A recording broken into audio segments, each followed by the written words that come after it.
Hello guys, welcome to our YouTube channel, and today we are going to learn how to stream games on Steam. So let's get started.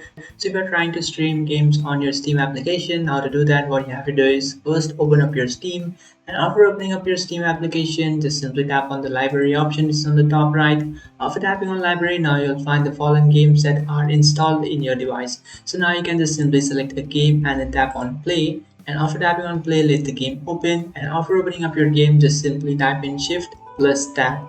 So in your keyboard you will find shift plus tab, just tap on shift plus tab, and now you will find your game overlay settings. From here you just have to tap on the gear icon which is on the bottom of your screen, just tap on this settings option, and after tapping on that, from here you just have to tap on voice and then check that your microphone is working, your voice settings are good, and there is no problem with your voice settings. So after checking those, what you have to do is just simply tap on broadcast, and after tapping on broadcast, from here in the top you will find start broadcast option. So just simply tap on start broadcast and you will start broadcasting or start live streaming on Steam.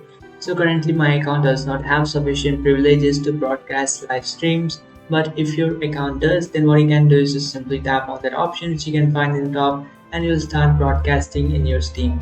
But before broadcasting, just check your privacy settings, that if your privacy settings is not on everyone can watch my stream, just simply change it to that and then tap on broadcast and your stream will be broadcasted. So that's it guys, this is how to stream games on Steam. If you find this video helpful, don't forget to like and subscribe to our channel. If you have any doubts, feel free to comment below. Thanks for watching.